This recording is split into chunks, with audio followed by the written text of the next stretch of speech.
Time is the one possession you believe you understand, until suddenly you don't. You measure it, divide it, schedule it, and still, somehow, it escapes you.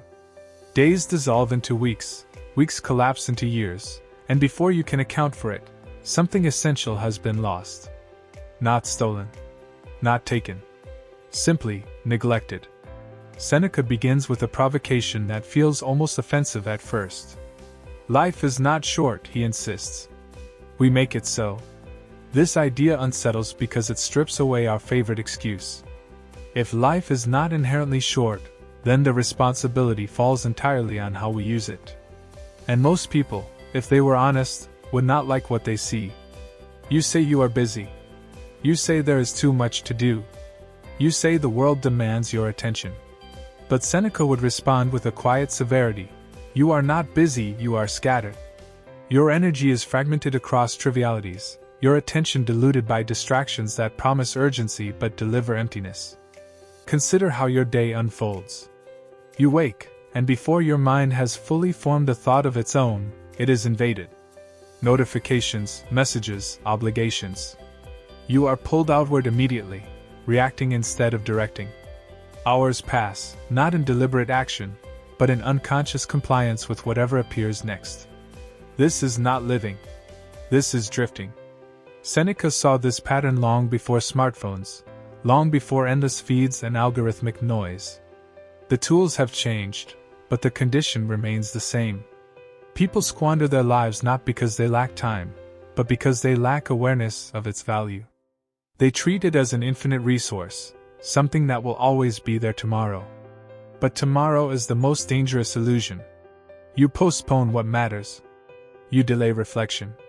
You tell yourself you will begin later, when things calm down, when you have more clarity, when the conditions are right. Yet those conditions never arrive.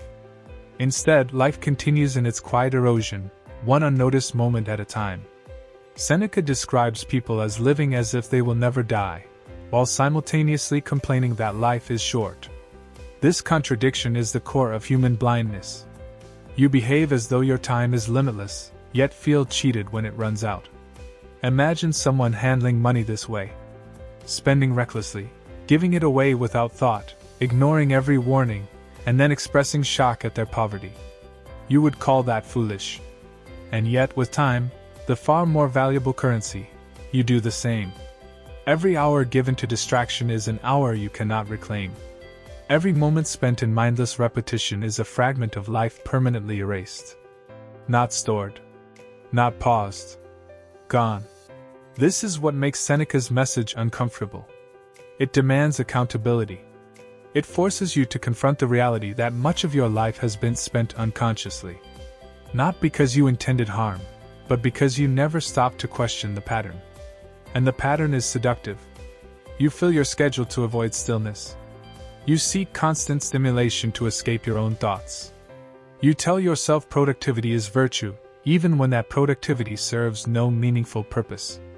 Activity becomes a mask for emptiness. But being occupied is not the same as being purposeful. There is a difference between movement and progress. One exhausts you. The other fulfills you. Yet most people never pause long enough to distinguish between the two. They move faster, hoping speed will compensate for lack of direction. It never does. Seneca urges a radical shift. He asks you to treat time as a finite, sacred resource. Not in theory, but in practice. This means examining where it goes, who receives it, and whether those allocations reflect what truly matters. Because here is the truth you rarely confront. Much of your time is not your own. You give it away freely, to people, to obligations, to distractions that offer no return. You guard your money with caution, yet hand over your hours without resistance. And once given, time cannot be recovered. So the question becomes unavoidable. Who is living your life? If your days are dictated entirely by external demands, if your attention is constantly hijacked by trivialities, then you are not in control. You are being used. Not necessarily by malicious forces, but by a system of habits and expectations you have never challenged. Seneca does not suggest withdrawing completely from society. He is not advocating isolation. Rather, He calls for intentional engagement. To choose where your time goes, instead of surrendering it automatically. This requires discipline. It requires the ability to say no. And more importantly, it requires clarity about what deserves a yes. Most people struggle here. Not because they lack intelligence, but because they lack reflection. They have never defined what a meaningful life looks like, so they default to whatever the world presents. And the world presents everything. Endless options. Endless noise. Endless opportunities to waste the very thing you cannot afford to lose. Seneca's warning is not dramatic. It is precise. Life feels short because you experience only a fraction of it consciously. The rest passes unnoticed, unexamined, unremembered. It is not that time disappears. It is that you were never fully present for it. Think back on your past year. How much of it can you recall clearly? Not in vague outlines, but in vivid detail. Specific moments, intentional actions, meaningful experiences. For most people, the answer is unsettlingly small. This is the cost of distraction. A life lived without attention is a life that vanishes. Not physically, but experientially. You exist, but you do not fully live. You move through time without engaging with it. Seneca offers an alternative. A life not defined by its length, but by its depth. A life where each moment is inhabited fully, where attention is directed, not scattered. But this is not easy. It demands resistance against the current. It requires you to step back from the constant pull of urgency and ask a simple question: does this matter? Most things do not. Yet you treat them as if they do. You respond immediately, react impulsively, engage without thought. And in doing so, you dilute your life into a series of insignificant moments. To reclaim your time, you must first recognize its theft. Not by others, but by your own habits. Every unnecessary commitment. Every mindless scroll. Every moment of avoidance disguised as activity. These are the small leaks that drain your life away. And they accumulate.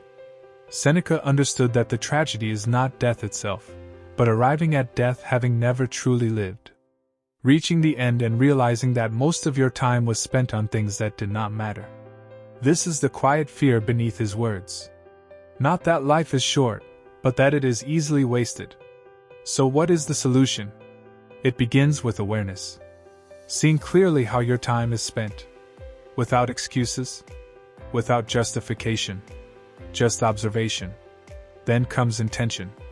Deciding what deserves your time. Not based on pressure or expectation, but on value. And finally, discipline. Acting in alignment with that decision, even when it is uncomfortable. This is the Stoic path.